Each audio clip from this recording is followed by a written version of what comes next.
Kung saan nga may masarap ay dapat pinupuntahan. Kaya nga nandito kami ngayon para tikman ang pangmalakasang lugaw, tokwat baboy, mami at pares. Mapapalingon ka nga talaga pag napadaan ka dito dahil grabe naman talaga ang mga nakadisplay. Nag-uumapaw na mga tokwat baboy, mami at yung mga laman loob ay naglalanguyan sa lugaw. Tapos sasamahan mo pa nitong napakasarap na pares nila ay grabe, mapapakain ka talaga. At hindi lang basta masarap dahil napaka-affordable din ng mga pagkain nila dito. Simulan nga natin sa plain lugaw nila na 20 pesos lang at yung lugaw with laman nila ay 45 pesos lang. Tapos yung overloaded na tokwat baboy nila 50 pesos lang yan. At yung pares naman nila ay 70 pesos. Kaya samahan nyo kung puntahan ang legendary na lugawan dito sa Monumento. Let's go mga ka-food trip! So yun na nga mga ka-food trip, nandito tayo ngayon sa Monumento para mag-food trip ng lugaw, mami, tsaka pares. Saktong-sakto lang yung dating namin. Pagdating namin dito umulan.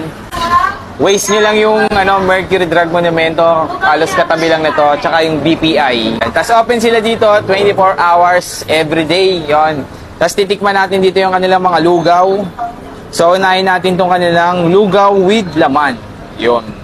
45 pesos yung ganito, ayan, may laman tito ng baboy. Kaya makikita nyo. Tikman natin. Wala pang timpla-timpla to. Ayan guys, solid oh. Damihan natin yung laman. Ayan, may taba pa oh. So tara, 45 pesos, lugaw with laman. Sarap.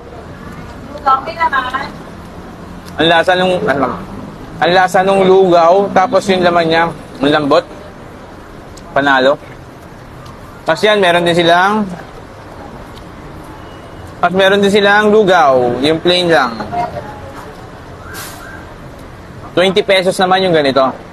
Wala siyang laman yan. Ito nyo. 20 lang. So, natikman na natin yan kanina.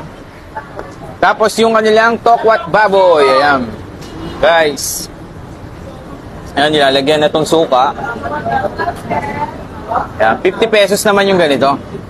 Panalo, no? Grabe yung tokwat baboy nila dito. Ganito talaga yung serving nila dito. Makikita nyo naman yung display nila. Ayan, no? Tapos yung suka nila dito, may pipino pa.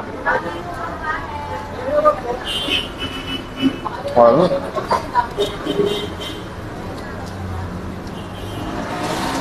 sarap. Tapos sunod naman itong pares nila, yan. 70 pesos na yan with rice. Kasama ng rice yan. Tapos may kasama pang soup. Tikman natin yung pares nila, yan. Grabe yung laman, no?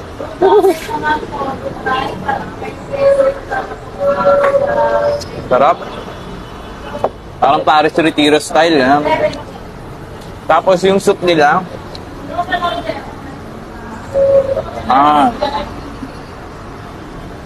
Timpang mami, no? Meron din pala silang mami dito, hindi lang natin na-order. So yun lang mga ka-food trip, napaka-solid ng mga pagkain dito kay Kuya Banings Lugawan dito sa Monumento. Yun, try nyo na rin dito, napaka-solid, napaka-mura pa pag napadaan kayo dito. So yun lang mga ka-food trip, salamat.